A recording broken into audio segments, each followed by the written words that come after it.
पहलगाम हमले के बाद आक्रोशित देश और उसकी सेना जब दुश्मन देश पाकिस्तान के साथ युद्ध में गई, तब लोगों को अपने नुकसान से ज़्यादा फायदे दिख रहे थे।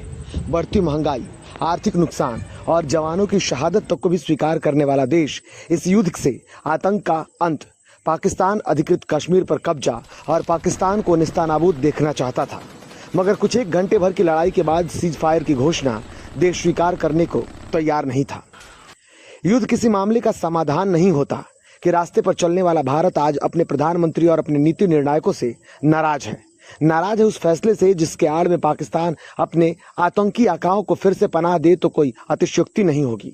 पर इस सभी संभावनाओं को दरकिनार कर फैसला लेने वाले देश के कथित हितधारकों और उसके मार्केटिंग मैनेजमेंट करने वाले सूत्र अपने काम में लग गए, ये जाने बिना कि लोगों का सरकार से फैसले के प्रति रुख क्या है। सरकार के फैसले से नाराज लोगों ने सोशल मीडिया पर अपनी भड़ास निकालनी शुरू कर दी।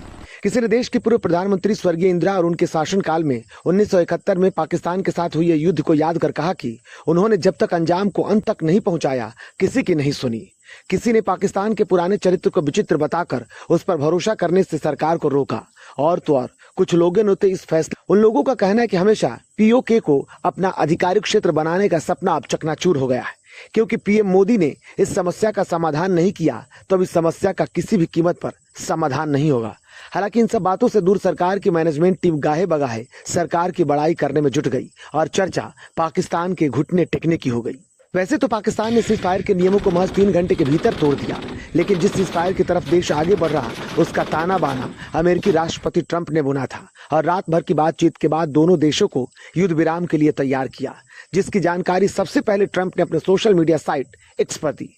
बाद में पाकिस्तान और भारत ने आधिकारिक घोषणा की, पर देखते ही देखते सुपर कॉप बने ट्रंप की थियरी हवा में गायब हो गई और पाकिस्तान के घुटने टेकने की चर्चा तेज हो गई। पर किसी ने ये नहीं कहा कि अगर सरकार की मंशा इस बार पाकिस्तान को सबक सिखाने की थी तो वो मान क्यों गया। आखिर क्यों भारत जिस आतंकिस्तान को खत्म करने की सोच के साथ आगे बढ़ा था वो कदम पीछे खींच लिया। 56 इंच की चौड़ी छाती का दम्भ भरने वाली सरकार ने क्यों विदेश नीति में मजबूती के बाद भी ट्रंप नीति के शिकार हो गए। अब तो सवालों की एक लंबी फहरिस्त है जिसका जवाब भारत की जनता सरकार से जानना चाहती है। पर पाकिस्तान ने जिस तरह से युद्ध नीति विराम के नियमों का उल्लंघन किया है, उससे यह कहना गलत होगा कि अभी भी युद्ध विराम की घोषणा सफल हो पाएगी।